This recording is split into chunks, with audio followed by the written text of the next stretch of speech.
treated as an untrained teacher. That's why this time frame has been given to fulfill their training program. That's why 582 crore has been allotted to the developing of the infrastructure of training center in the various cities of the country, so that they through the NIS the bridge courses should be executed, and the correspondent one and the training program should be scheduled, and all the teacher who has not yet gained their training program should supposed to complete this their desirable training program within this time period.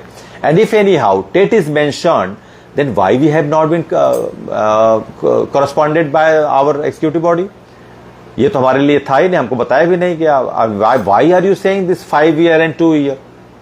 We did not know anything about this time period. तब उन्होंने, जैसा हमने कहा कि you are misinterpreting, कि no, I am not misinterpreting. I am quoting the right fact about this case. That none of the teacher of any state or the union territory has been conferred to corresponded by their relative state in this time period. It has been actually 16 years that passed, and then this bombardment has begun on the 1st September. तब ये सब टीचरों को पता चला कि we have been liable to give the TET examination, and our service is only just for the 2 years, and we are compelled to give the TET examination. Gangoli जी ने बहुत अच्छी बात कही, we could not be ported in the burning train. तो कहने का मतलब जितने भी काउंसिल्स थे, they have put their best of the pleading contents in this matter. Nothing has been anyhow left. They have put their best effort, चाहे सिंघवी साहब हो, चाहे रोहतगी साहब हो, चाहे पटवालिया जी हो. और सबसे अच्छी बात मैं बताना चाहूंगा, जहां पर जिसने खत्म किया अगले ने वहीं से शुरू किया. अगर हम इसको सेगमेंटेशन की बात कहें, अगर 2 घंटे को सेगमेंटेशन में हम लेके जाते हैं, if we give a segmentation and classified in a partial framework of this all pleading that happened this 2 hours on that date, 3rd May, we would find that every single counsel who just finished their argument, the second one started from the same point where he has just finished. It is very you can say very confined and very rare. जहां पर हमारे जो दोनों solicitor general ने बहुत अच्छी बात कही, मध्य प्रदेश के, उन्होंने कहा भी, सारी बातें कही कि ये ऐसा नहीं हो सकता है, इस आर्डर में रिव्यू की जरूरत है, वो टीचर प्रभावित नहीं हो सकते हैं. और उसके बाद हम सिंघवी साहब ने कहा, जहां पर खत्म किया रोहतगी साहब ने कहा. कोई भी देखिए तो कहीं पर भी अगर 2 घंटे का समय मिला था तो उसमें कहीं पर भी किसी काउंसिल्स की बात में, ठीक है वो क्वालिटी एजुकेशन की बात कर रहे थे, लेकिन जो उनके प्लीडिंग काउंटर्स थे वो अलग थे. और जहां पर एक सेगमेंट खत्म हो रहा था एक काउंसिल्स का, वहीं पर दूसरा उसको कैचअप कर ले रहा था, फिर तीसरा उसको जो है कैचअप, फिर चौथा कैचअप, 5वां कैचअप. इस तरीके से वो पूरी एक सीरीज बनी, और the best ever pleading series वो बनी, बिल्कुल बनी. मैं तो बहुत संतुष्ट हूं, ऐसा नहीं है, हमारी लीगल टीम बहुत संतुष्ट है.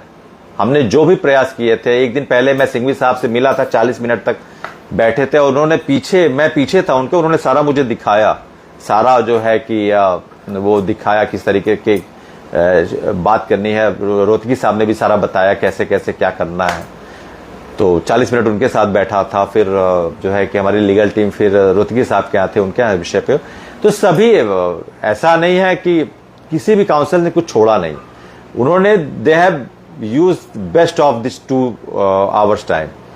इससे अच्छा तो मैंने कभी किसी कोर्ट में 2 घंटे का बेहतरीन उपयोग देखा ही नहीं जो उस दिन हुआ. और इतने बड़े बड़े काउंसिल्स पहली बार किसी मसले पर एक साथ आए, ये बहुत बड़ी बात है, छोटी बात नहीं है ना. महाराष्ट्र में क्या है, अरे ये अभी तो काहे परेशान है, आदेश आने वाला है, और अभी आप लोग बिल्कुल पैनिक मत होइए. क्या करना है, आपकी नौकरी कहीं नहीं जाएगी. हाँ, उनका, अच्छा सिंघवी साहब रोहतगी साहब का बताता हूं. सिंघवी साहब ने यही कहा कि सारी भर्तियां जो 29/7/11 की हुई हैं वो तो 2001 की नियमावली से हुई है, और उस पर ये चीज लागू नहीं होती. और जो 2023 या 2010 का जो मूल एक्ट है उसी से तो अमेंडमेंट हुआ है. तो मूल एक्ट बड़ा होता है कि अमेंडमेंट बड़ा होता है. एनसीटी और लेजिस्लेचर की बात नहीं हो रही. उन्होंने नहीं कहा कि मैं एनसीटी एजुकेशनल अथॉरिटी, मैं नहीं कह रहा हूं लेजिस्लेचर से बड़ा है, लेकिन जो मूल एक्ट है वो अमेंडमेंट, क्योंकि देखिए जो रिजल्टेंट होता है वो हमेशा क्या होता है, जो रिजल्टिंग बॉडी है उससे वो इंफीरियर ही होता है. अगर अमेंडमेंट किसी तरीके 2017 का 2010 के मूल एक्ट से हुआ है तो उसमें मदर बॉडी कौन बनी, मूल एक्ट ही बना ना. तो बहुत अच्छी बात उन्होंने कही थी सिंघवी साहब ने कि मूल एक्ट जो है वो वास्तव में अमेंडमेंट संशोधन उसी से हुआ है, तो वो कहीं न कहीं से उसका कॉन्फ़िगरेशन, कहीं न कहीं से उसकी शेपिंग बड़ी होती, क्योंकि वहीं से अमेंडमेंट हुआ। रोहतगी साहब ने भी यही बात कही। रोहतगी साहब ने उनके 168 की बात कही कि जिसमें उसके साफ आदेश में कहा गया है कि आपने ही एग्जाम्पशन दिया कि 2001 के जो भी नियमावली से नियुक्त शिक्षक हैं उनको पूरी तरीके से छूट दी जाए, जो ब्रिज कोर्स किए हैं, विशिष्ट बीटीसी किए हैं। तो फिर किस तरीके से इन टीचरों के लिए ये डिमार्केशन लागू कर दिया जाता है 5 साल का, और ये इसको कुछ री एग्जामिन करना चाहिए। फिर उन्होंने ये भी कहा कि 23 अगस्त 2010 में जब ये कानून आया ही, ये एनसीटी एक्ट बना ही, तो उसके पहले के शिक्षक क्यों लागू हुए। अब कहीं न कहीं से वो जो ड्राफ्टिंग है 2017 का, जिसमें कुछ न कुछ शब्द और होने चाहिए थी, जहां पर हमारे काउंसिल्स थोड़ा सा और उस चीज को एम्फेसाइज किए तो है, लेकिन थोड़ा कॉम्प्रिहेंशन उसका अच्छा बनता। वो जो म्यूचुअल प्लीडिंग हुई है बेंच और हमारे काउंसिल्स के बीच, वो उसका थोड़ा सी कॉम्प्रिहेंशन क्लैरिटी थोड़ी सी अच्छी और बन सकती थी। लेकिन हमारे काउंसिल्स, इतने काउंसिल्स तो कोई गलत वो तो कहेंगे नहीं, और जज साहब भी बिल्कुल संजीदा हैं, संवेदनशील हैं, और आपके मसले को सुनने के लिए ओपन कोर्ट में उन्होंने इस विषय को रखा, उनका बहुत बड़ा योगदान है। तो इसीलिए उन्होंने सुना भी, और सारी चीजें, सारे काउंटर्स पार्ट, सारी चीजें वो एडमिसिबल भी किया गया। सारी चीजों को उन्होंने कहा, कंसीडर करने की बात कही सिंघवी साहब के बाद 3 बार कहा, रोहतगी साहब के बाद कहा कि I will see it, Patwalia ji के बाद भी उन्होंने कहा, गंगेल जी के बाद भी उन्होंने कहा, और जो महिला council post graduate association Bengal, उनकी बात भी उन्होंने कही। सबको उन्होंने सुना, और भी जो काउंसिल थे उनकी बात भी सुनी। तो कहने का मतलब है कि अच्छा, प्लान बी, परेशान मत होइए, सब प्लान बी, प्लान सी, और नाम नहीं आ रहा संजय भैया, वो महिला काउंसिल का नाम मैं थोड़ा सा भूल रहा हूं, और चूंकि वो हमारे साथ ही जुड़े हैं, वो जो वहां कृषि कॉलेज है, पोस्ट ग्रेजुएट एसोसिएशन बंगाल को लीगल टीम के साथ ही एफिलेटेड है, और नाम थोड़ा मैं मिस आउट कर रहा हूं, लेकिन उन्होंने बहुत अच्छा कहा। सबसे अच्छी बात सिंघवी साहब ने कही, जिसपे 3 बार उन्होंने कहा आई विल कंसीडर, रोहतगी साहब ने कही, और पटवालिया जी ने, सभी ने बहुत अच्छा कहा।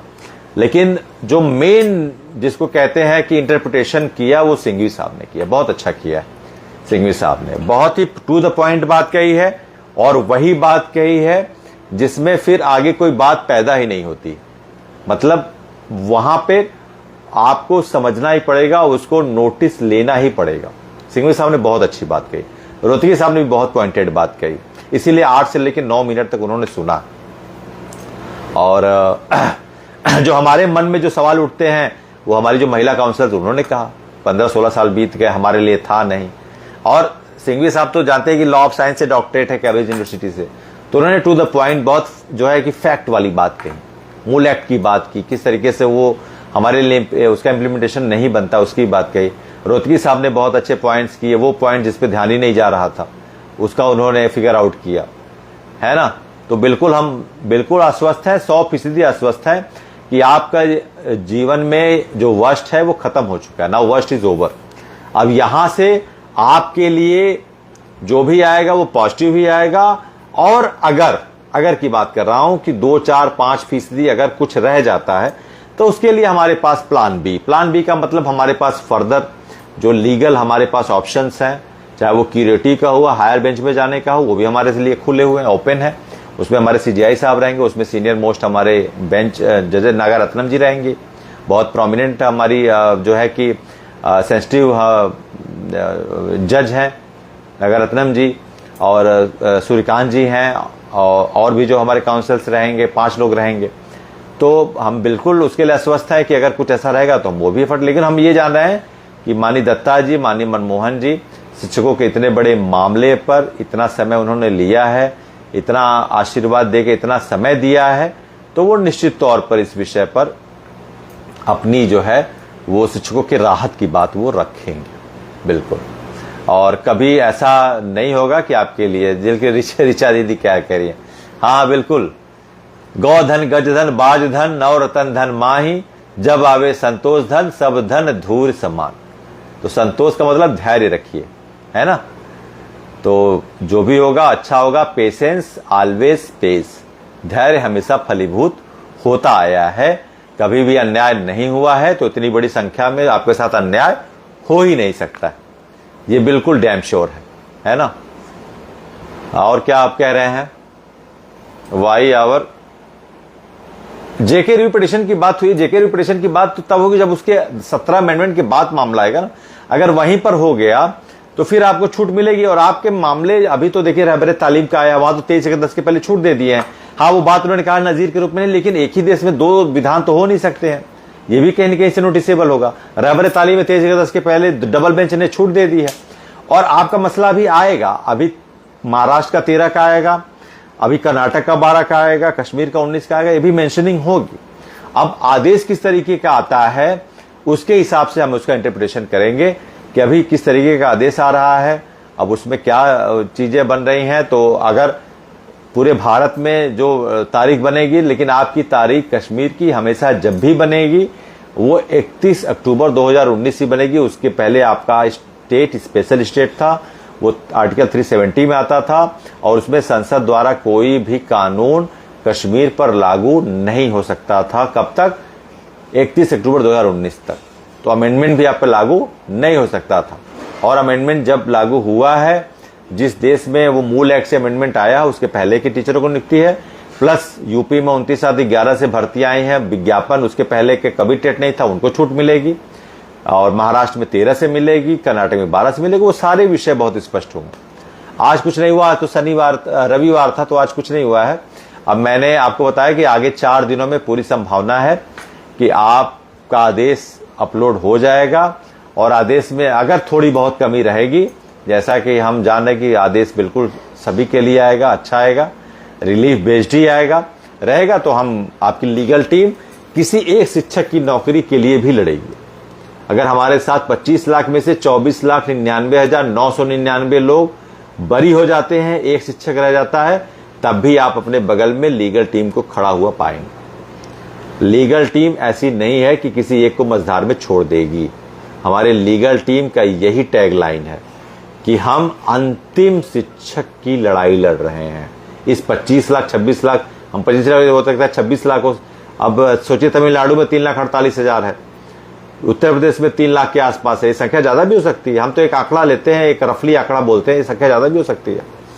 तो एक शिक्षक जो लास्ट में भी अगर बचेंगे, जिनको कोर्ट से राहत नहीं मिलती है, कहीं से एक्सेप्शनल केस बनते हैं, तो लीगल टीम उनके साथ खड़ी मिलेगी। किसी एक शिक्षक की नौकरी भी नहीं जाएगी। आप 62 साल सेवा करने के लिए आए हैं, और 62 साल की सेवा किए बिना आपको हम घर नहीं जाने देंगे। ये लीगल टीम का पूरा संकल्प है, दृढ़ संकल्प है। और 29/7/11 यही तारीख है जिसपे हमारे काउंटर एडमिट हुए हैं, और हम उस पर पूरी तरीके से हमारे जो है कि सिंघवी साहब ने सारी बातों को रखा भी है, उसमें हमारे साथी परेशान ना हो। और बड़ा मसला था, लीगल रिसर्चर है, वो बहुत काम रहता है और इसलिए थोड़ा समय लगता है। तो इसलिए मैंने कहा देर से आएगा लेकिन दुरुस्त आएगा। और दुरुस्त आना जरूरी है, देर से भले आए, है ना। दुरुस्त आना बहुत जरूरी है, दुरुस्त आना बहुत जरूरी है। थोड़ा देर से आए, 1-2 दिन आगे पीछे। उत्तर प्रदेश में टेट 29/11 से लागू माना जाता है जी।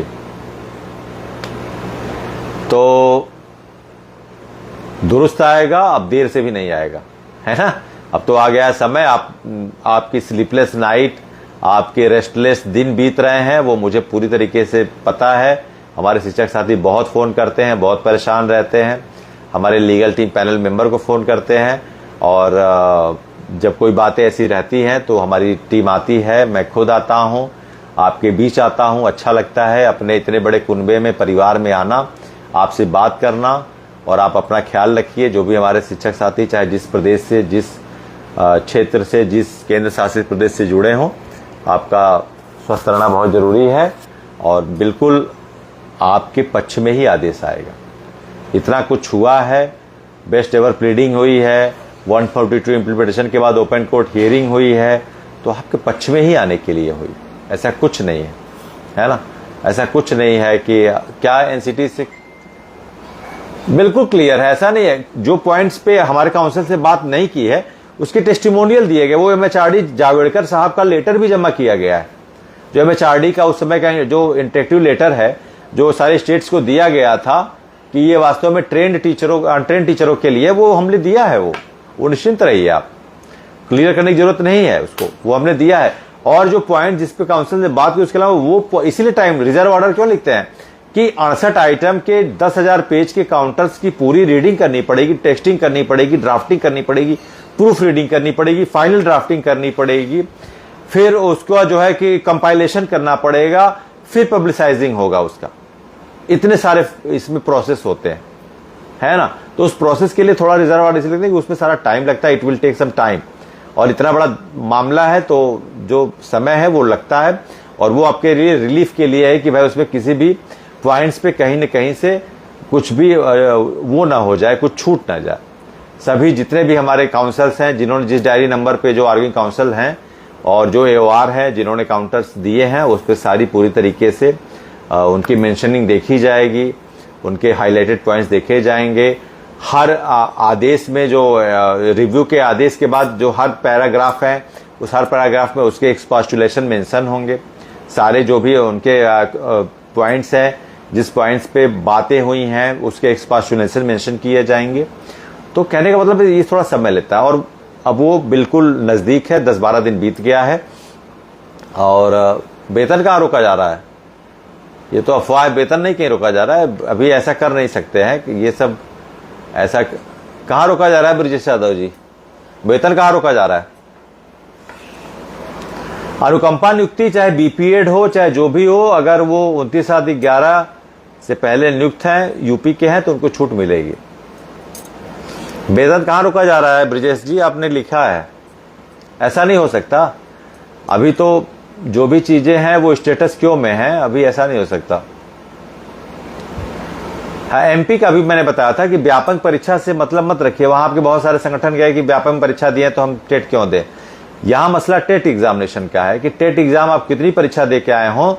अगर आप वहां पर जो इम्प्लीमेंटेशन डेट शायद वो 23 अगस्त 2010 है एमपी में, उसके पहले जो भी टीचर नियुक्त हैं उनको छूट मिलेगी। उसके बाद वालों के लिए टेट अनिवार्यता बनेगी, भले वो कोई भी परीक्षा दे के आए हों। वहां पर जो डेट है अगर 29/11 होगा तो वो होगा। फिर काउंसिल्स का भी सब अच्छा ही कहना है और आदेश आएगा ही, और बिल्कुल आपके फेवर का आएगा, बिल्कुल पॉजिटिव आएगा, बिल्कुल रिलीफ बेस्ड होगा। पॉजिटिव होगा, फेवर बेस्ड होगा, रिलीफ बेस्ड होगा। 3 विषय पे आपके आदेश आएंगे, ठीक है। और बिल्कुल तनाव क्यों रखते हैं? रखने के लिए बहुत सारी चीजें दिमाग में, अच्छी चीजें रखिए। तनाव मत रखा करिए दिमाग में। इतनी अच्छी मशीन भगवान ने दिया है, इतनी अच्छी मशीन है, ये लोड लेने की मशीन थोड़ो ना है। इसमें अच्छे अच्छे विचार रखिए, भजन रखिए, अच्छी भावना रखिए। ये तनाव डिप्रेशन के रखने की चीज थोड़ो ना है। बिल्कुल निश्चिंत रहिए। अनुकंपा नियुक्ति वाले नहीं, सारे सबको एज ए टीचर वहां पर रिफर किया गया है। वहां पर इस तरीके की बात नहीं हुई है। बिहार में, अच्छा बिहार में बोला जा रहा है वेतन रोकने के लिए, ऐसा तो नहीं होना चाहिए वहां पर। और बिहार से कोई रीट दाखिल हुई है कि नहीं हुई है? मेरे ख्याल से मैंने शायद आईए में जोड़ा है बिहार को। बिहार से तो कोई नहीं आया, लेकिन बिहार को मैंने जोड़ा है। अब ये समझ लीजिए लीगल टीम का ये काम, जो मैं समग्र भारत अभियान चला रहा था, उसका कितना बड़ा रिजल्टेंट ये है कि अब अलग अलग राज्यों के मैंने विषय को भी वहां पे दिया है। वो कितना प्रोमिनेंट, अगर आदेश आए कितना प्रोमिनेंट बनेगा पहले से नहीं कहना चाहिए। लेकिन मैंने अंडमान निकोबार को आईए से जोड़ा है, मैंने पुद्दुचेरी को जोड़ा है, बिहार से कोई नहीं आया था मैंने उनको जोड़ा है, अरुणाचल से जोड़ा है, और जो है कि केरला से जोड़ा है, राजस्थान को जोड़ा है, लद्दाख को जोड़ा है, उसके अलावा जो है कि मणिपुर को जोड़ा है, मिजोरम को जोड़ा है, और यहाँ पर तमिलनाडु को जोड़ा है, गोवा को जोड़ा है, गुजरात को जोड़ा है। तो इतने सारे स्टेट ऐसे जो आईए के माध्यम से, भले वहां पे संगठन या टीचर नहीं, मैंने आईए के माध्यम से इंटरकोलेक्टिव एप्लीकेशन के माध्यम से मैंने उनको जोड़ा है, उनके विषय को भी रखा है। जी बिल्कुल निश्चिंत रहिए, और जो है कि पॉजिटिव रहना ही चाहिए, है ना। पॉजिटिव रहने से जो है कि आप सही सोचेंगे सही होगा, ये बिल्कुल मान के चलिए। अच्छा सोचेंगे अच्छा। एक कहावत है ना, there is a where there is a will there is a way. जहां चाह है वहां राह, where there is a will there is a way. हम तो उसी पे काम करते हैं, जहां चाह है वहां राह है, और जहां राह नहीं रहेगी वहां राह बना लेंगे। 25 लाख हाथ, 25 लाख का मतलब 50 लाख हाथ हैं, और परिवार जोड़िए तो करोड़ों में हम लोग हैं। तो हमको सबसाइड नहीं किया जा सकता है।